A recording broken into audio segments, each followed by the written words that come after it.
కోరి తీసుకున్నాను అని ఆయన చెప్తా ఉన్నాడు. ఛాలెంజింగ్ తీసుకోవద్దు, నీ వేరే శాఖ ఏదైనా తీసుకోమని చెప్పినా కూడా నేను ఇదే శాఖను ఎంచుకున్నాను అని చెప్తా ఉన్నాడు.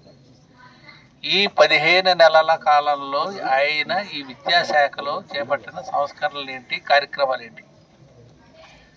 ఒకే ఒక అంశం, టీచర్ల సర్దుబాటు పేరు మీద తరగతిగా టీచర్ ఉండేలాగా 9600 మోడల్ ప్రైమరీ స్కూల్స్ ఏర్పాటు చేశానని చెప్పడం తప్ప ఇంకేదైనా అదనంగా చేశారా?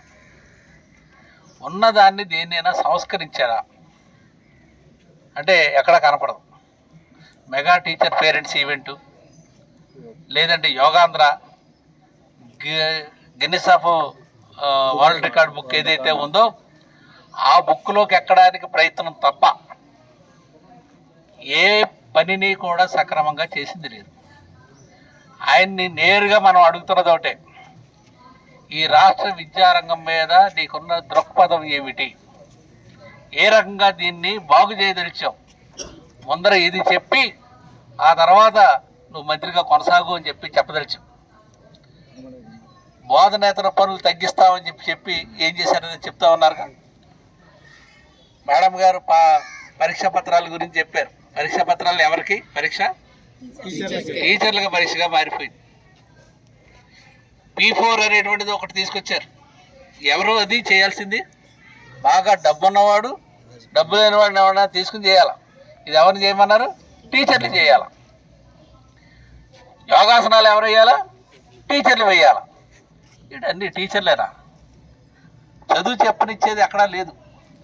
ముందర మమ్మల్ని చదువు చెప్పనివ్వండి, ప్రశాంతంగా పనిచేసుకునే వాతావరణం కల్పించండి. ఇది మనం ప్రభుత్వానికి వదిలిచినటువంటి అల్టిమేట్.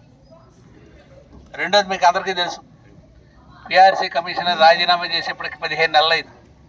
ఇంకో కమిషనర్ని నియమించలే, ఒక DA ఇవ్వలే. బకాయిలు అఫ్కోర్స్ PF APJలు ఏవో కొన్ని చెల్లించారు, కానీ అసలైన మేజర్ PRC ఎరియర్లు ఇవ్వాల, DA ఎరియర్లు ఇవ్వాలా. ఇప్పుడు రేపు పొద్దున్న వాటిని డ్రా చేయాలంటే ఎలా డ్రా చేయాలి? ఎక్కడైనా ఒక కాగితం మీద ఉందా? పోనీ మనం ఏమన్నా రాసుకున్నామా అంటే ఎక్కడా లేదు. ఆ రోజున ఉన్నటువంటి ప్రభుత్వం కనీసం మన దగ్గర నుంచి బిల్లు తీసుకోకుండా కూడా ఆ PRC కొత్త PRC అమలు చేస్తూ మన జీతాలు నేరుగా మన అకౌంట్లో వేసింది. దాని ఫలితమే ఇది అయిపోయింది. తర్వాత మనం ఏం చేసాం, వచ్చినటువంటి జీతానికి సంబంధించి ఏరియర్ బిల్స్ ఇచ్చుకోవాల్సి వచ్చింది. మరి DAలు, దాని DAలు, ఆ PFలు, లేకపోతే ఇంకొకటి దాదాపు 17,000 కోట్లు. మొన్న కొంతమంది CPS టీచర్లకి ఆ సందర్భంలో PRC సందర్భంలోనే DA బకాయిలు వేశారు. ఎందుకని వేశారట? కోర్టుకు వెళ్తే వేశారు. అంటే వాళ్ళు ఒక్కళ్ళే ఉద్యోగులా? మరి ఇంకా మిగిలిన విభాగాల్లో పనిచేసేటువంటి ఉద్యోగులు, ఉపాధ్యాయులు, CPS వాళ్ళకి వేయాల్సిన పని లేదా? సెక్రటేరియట్లో పనిచేసే వాళ్ళకి మాత్రం CPS ఏరియర్లు వేసి మిగతా వాళ్ళకి దొక్కబెట్టడం, ఇది ఎక్కడ రకం ఆలోచన?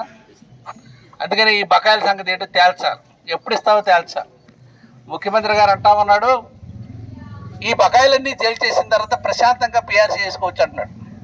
ఈ బకాయిలు ఎప్పటికీ తీరేవి కావు, బకాయిలు పెరుగుతూనే ఉంటాయి. అంటే ఇంకెప్పుడు వేసేది PRC?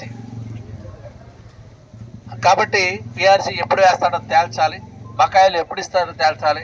DAల్లో 4 DAలు పెండింగ్, కనీసం 2 DAలైనా సరే ఇవ్వాలని చెప్పి అడుగుతున్నాం.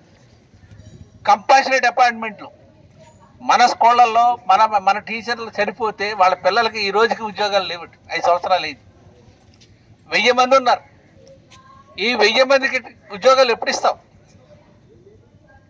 అంతర్జిల్లా బదిలీలు చేయమంటే సగం మందికి అమలు చేశారు, సగం మందికి అమలు చేయలేదు. భార్యాభర్తని ఒక చోట చేరడానికి స్పౌస్ కేసు అని పెట్టి భార్యాభర్తని ఒక చోట చేరకుండా జరుగుతున్నటువంటి అంతర్జిల్లా బదిలీలు అలా మారిపోయినాయి.